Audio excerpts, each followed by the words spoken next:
ಅನ್ನೋ ಸ್ವಾಭಿಮಾನ ನನ್ಗಿದೆ. ನನ್ ಸ್ವಾಭಿಮಾನಕ್ಕೆ ಏನಾದ್ರು ಧಕ್ಕೆ ಬಂದ್ರೆ ನೀನು ಉಳಿಯಲ್ಲ, ಯಾರು ಉಳ್ಸಲ್ಲ. ಭುಜದ ಮೇಲೆ ಭುಜ ಹಾಕಿ ಸೌರಿದ್ದೇನು ಮುತ್ ಕೊಟ್ಟಿದ್ದೇನು ಅವೆಲ್ಲ ಏನು? ಅದೆಲ್ಲ ಕಾಮನ್ ಸೋಷಿಯಲ್ ಕಣೆ. ಅವ್ರಿಬ್ರು ಪ್ರೀತಿ ಮಾಡ್ತಾ ಇರೋದು ನಿಜ. ಜೀವನ ಮಾಡೋದಕ್ಕೆ ದುಡ್ಡಿರ್ಬೇಕು. ರೈತರ ಜೀವನ ಹೆಂಗೆ ಅಂತಂದ್ರೆ ಬೆಳೆ ಇದ್ದಾಗ ಬೆಲೆ ಇರಲ್ಲ, ಬೆಲೆ ಇದ್ದಾಗ ಬೆಳೆ ಇರಲ್ಲ. ಇದೆಲ್ಲ ಒಂಥರ ನೀರಿನ ಮೇಲೆ ಗುಳ್ಳೆ ಇದ್ದಂಗೆ. ಅವಳನ್ನ ಒಪ್ಸಕ್ಕಾಗುತ್ತಾ ನಿಮ್ ಕೈಲಿ? ನಿಮ್ ಮಾಯಿ ಕೈ ಕಲ್ಲು ಹೊಡಿದ್ರೆ ಬೀಳುತ್ತೆ, ಮುತ್ ಕೊಟ್ರೆ ಅಲ್ಲ. ಅದಕ್ಕೆ ಕಲ್ಲು ಹೊಡಿತಾ ಇದೀನಿ. ನೀನ್ ಯಾರೋ? ಏನ್ ತೋಟ ನಿಮ್ಮ ಅಪ್ಪಂದ? ಲೋ, ತಂಗಿನ ಮರ ತರ ಬೆಳ್ಕೊಂಡಿದೀಯ.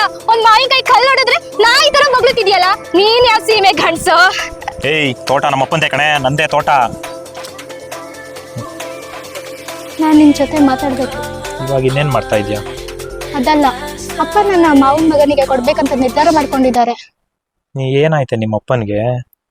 ನಾನ್ ನಿನ್ ಜೊತೆ ಸಂತೋಷವಾಗಿರ್ಬೇಕಂದ್ರೆ ನನ್ಗೋಸ್ಕರ ಬೆಂಗಳೂರಿನಲ್ಲಿ ದುಡ್ಡು ನಮ್ಮ ಅಪ್ಪನಿಗೆ ಮಳೆ ಬೆಳೆ ಬರ್ಲಿಲ್ಲ ಅಂದ್ರೆ ಮುಂದೆ ಹೇಗಿರ್ತಾರೆ ಅನ್ನೋದು ಭಯ ಇದೆ. ಅದು ಅವ್ರ ತಪ್ಪಲ್ಲ, ಹೆತ್ತ ತಂದೆ ತಾಯಿಗಿರೋ ಪ್ರೀತಿ ಮಮಕಾರ. ನಿಜ, ಅದು ವಾತ್ಸಲ್ಯ. ನನ್ನ ನಿನ್ನ ಪ್ರೀತಿ ನಿಜವಾದದ್ದು. ನಿನಗೋಸ್ಕರ ಅಲ್ಲ, ನನ್ನ ನಿನ್ನ ಪ್ರೀತಿಗೋಸ್ಕರ ನಾನು ಬೆಂಗಳೂರಿಗೆ ಹೋಗಿ ಗೆದ್ದು ಬಂದೇ ಬರ್ತೀನಿ. ಅಲ್ಲಿವರೆಗೂ ನೀನು ಕಲ್ಲು ಹೊಡೆಯಲ್ಲ, ಮರ ಹತ್ತು ಮಾಯಿ ಕೈ ಕೊಡ್ತೀನಿ. ನೀನ್ ನನ್ನ ಲವ್ ಮಾಡೋದಕ್ಕೆ ಇಷ್ಟೆಲ್ಲ ನಾಟ್ಕಾಡ್ತಾ ಇದೆಯಲ್ವಾ? ನೋಡು, ನೀನು ಸಿಡ್ಮುದ್ದಿ ಸಿದ್ದಕ್ಕ ಅಂತ ಎಲ್ಲರಿಗೂ ಗೊತ್ತು. ನೀ ಗಂಗಾಲಿ ಅಂತ ಎಲ್ಲರಿಗೂ ಇಷ್ಟಪಡ್ತಾರ. ನಾನ್ ಗೈಯಾಳಿನ ಹೇಗಿದೆ ಮೈಗೆ? ಜ್ವರ ಇದೆ. ಯಾಕೋ